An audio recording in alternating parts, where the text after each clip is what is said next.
Okay, so factoring, we talked about this a little bit yesterday. These are called difference of squares, and how we spot a difference of squares is difference of squares will always be a binomial. So by binomial, I mean how many terms? 2 terms. And both terms must be a perfect square. So we have to be able to square root both terms. So perfect squares. So each term are perfect squares, and they must be opposite signs or separated by a minus. So separated by a minus, but really what we're saying is one's positive, one's negative. Usually we have that minus sign in the middle, right? Normally instead of having a negative and then plus the other term. So that's how we spot a difference of squares. Now we can actually factor the difference of squares by turning it into a binomial. And so how I could do that is rewrite this as a squared plus, how many a's do we have? Do we have any a's? We have 1a squared, 0 a's, and minus 4. Does that make sense? The middle term is 0. There is no middle term. There's no a term. Yeah? So if there's no a term, what's the point of putting plus or I'm going to show you. So that's, remember the last is our product, the middle's our sum. And always, this is going to be our sum. Right? We look at the middle for our sum. So what our sum should be is 0. Right? Because we have no middle term. We want the middle term, the sum, to be 0. Okay, so let's factor this 1 and 1. What do you want to try for 4? Okay, if we try 4 and 1, 1 positive, 1 negative, can we make 0 out of that? So we get 4 and 1. Can you make 0 if we hit 1 positive, 1 negative? No? Okay, what else should we try? 2 and 2. Erase that. And let's try 2 and 2. Okay, so 1 times 2 is 2, 1 times 2 is 2. We want to make a sum of 0. How could we do that? 1 positive, 1 negative. If they're opposite signs, would they add to 0? Yeah. And then we can put in our a. So this factors to a plus 2 times a minus 2. Okay. Let's try the next one with that method. T squared plus how many t's? 0 t's minus 144. So we get the coefficient in the t squared is 1, so the only way to multiply to 1 and 1. What are you going to do for 144?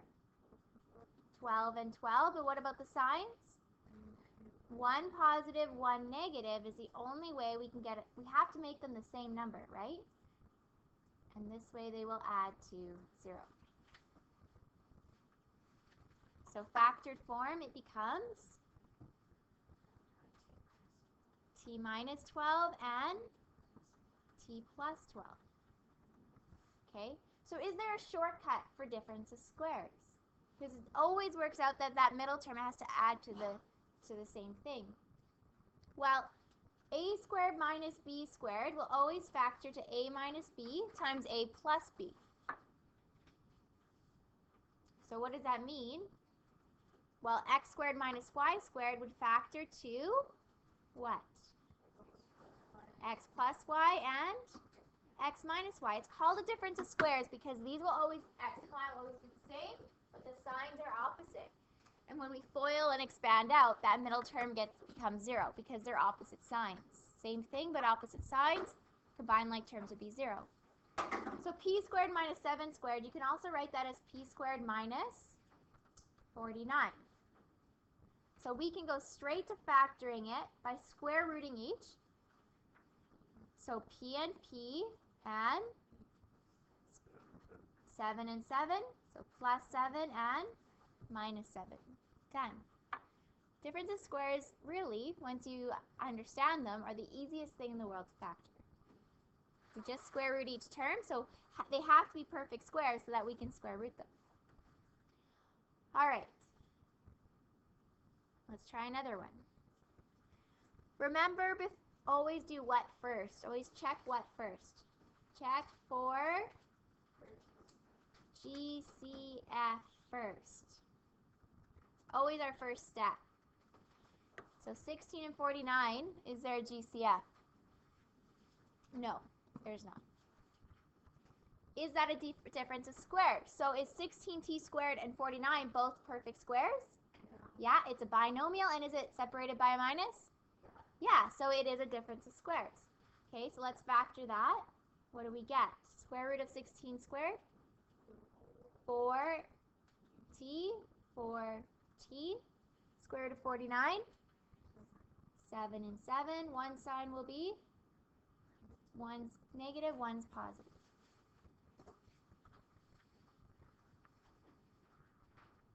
Easy? Maybe? Okay, if you prefer to insert the middle term of 0 and use your traditional way, you are more than welcome to. But we could always go straight to factored form. What would be the square root of 81a squared? 9a and 9a. Square root of 1? 1 and 1, and then 1 plus, 1 minus. Okay, try the next one on your own.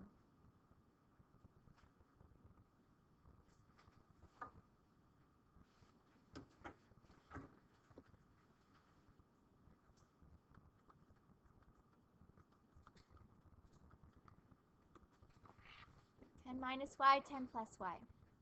Good. How about the next guy? 6p minus 5p, 6p. Oh, thank you. Good eye. Q, and 6p plus 5q.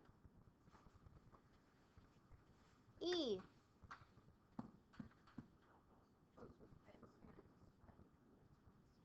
Is it a difference of squares? No. We call that prime if it's not factorable. Okay, there is no GCF, and it's because there's no minus sign, it's not a difference of squares. So not factorable. Last one, square root of 64. 8. Square root of 9a squared b squared. 3ab. 1 plus, 1 minus. There you go.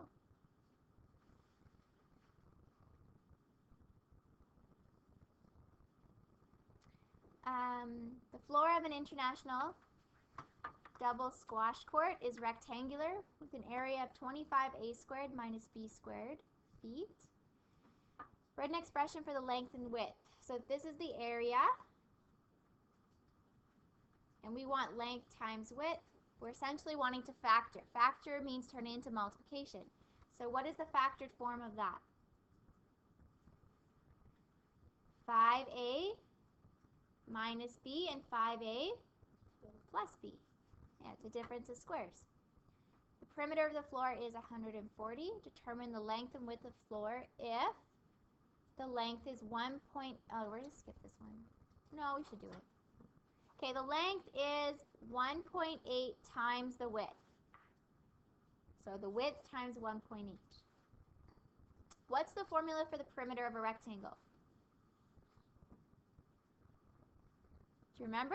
It's on your formula sheet. Yeah, we add all the sides together. So L plus W plus W, or 2L plus 2W. What is the perimeter? Do we know what the perimeter is? 140, okay, equals 2L plus 2W. Do we know what the length, another way we can write the length? Length is equal to what? So the length is 1.8 times the width. So could I replace the length with 1.8 times the width? So we're going to replace L with 1.8W.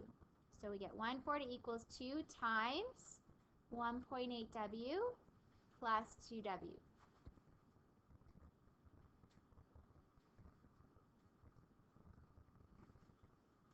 Okay, what's 2 times 1.8?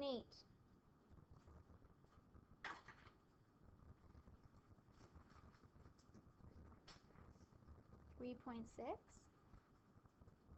I think we're supposed to actually, okay.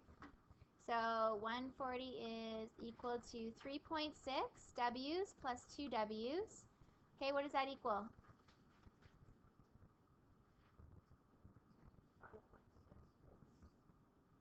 5.6 W's. So divide both sides by 5.6. And what does that give us?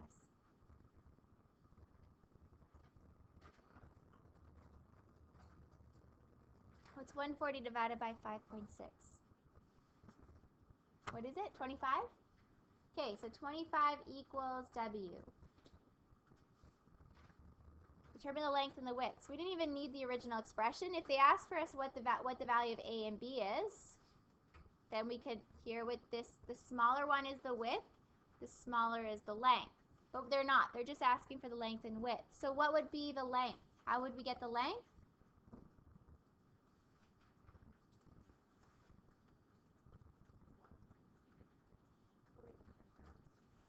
1.8 times the width is the length. So what's 1.8 times 25? 45.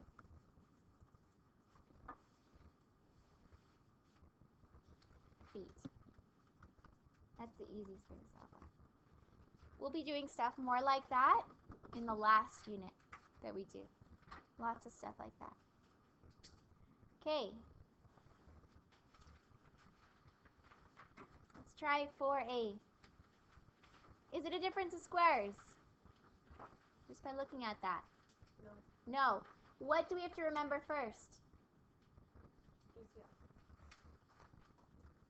GCF. Okay, what can we factor out then? 2. When we do that, is it now a difference of squares? Yes.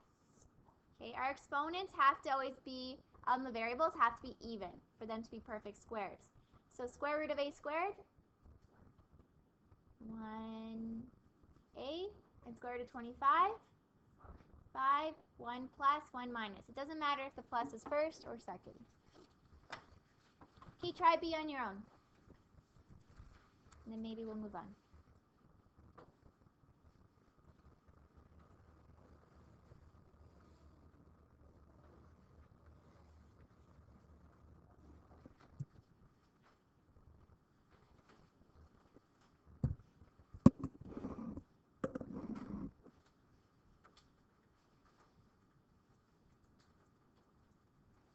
We should have pulled out the GCF. And then x minus 2y and an x plus 2y. How about D? Is there any questions with B? We're good? Yeah? Should I call on somebody? Where do I start with D? I should call on somebody. Greenie? Yeah? Take the x out, and what else? Does 3 go into 27? Yeah, it does. So 3 and x. So then we're left with x squared minus, what times 3 is 27? 9. Is that a difference of squares? Can you take the square root of 9 and x squared? Yeah.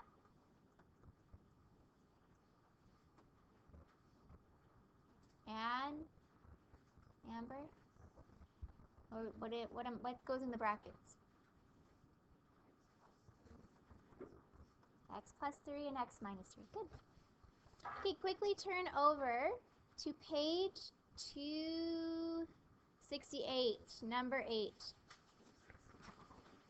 Oh, right, sorry. 360. Yeah, no, let's not go backwards. That would be a whole nother unit. Maybe not. Some trig stuff.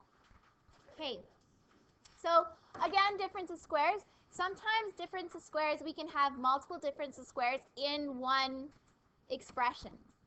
So what I mean by that, if we look at k to the 4 minus 1, that's a difference of squares because the variable has an even exponent and the coefficients, which are just 1 in this case, are perfect squares. So when this is factored, what does it factor to? K squared and k squared, square root of 1, plus and minus. But are we done? Is one of these still a difference of squares? The second one is still a difference of squares.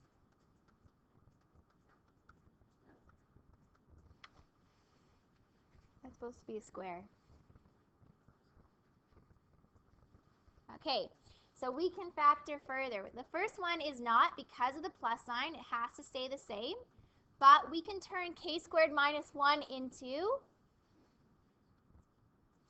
so square root of k squared is k, square root of 1 is 1, plus 1 minus 1.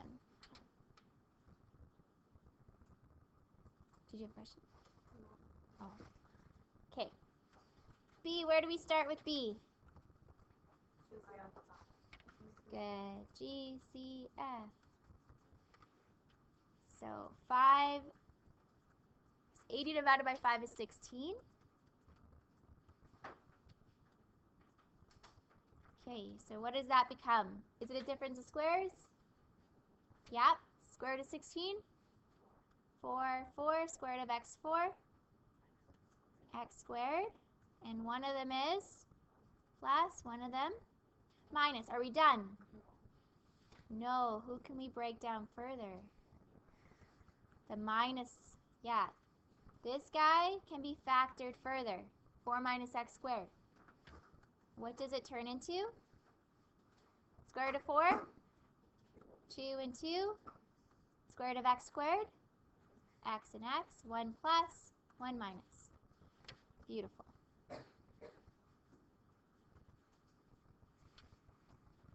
Okay. Should we do one more? Or you feel like you got it? You got it. Good. Yay. Okay, so your assignment is on the board. Page 150, 361, 370, and part of the booklet. Now, you have today's class, and you have all of tomorrow's class. We're reviewing. So technically, you also have Thursday's class. And then you have your unit exam. So we are done lessons. We are not learning anything new at this point forward. It's now just putting it all together and studying. And acing your exam on Friday. Yeah.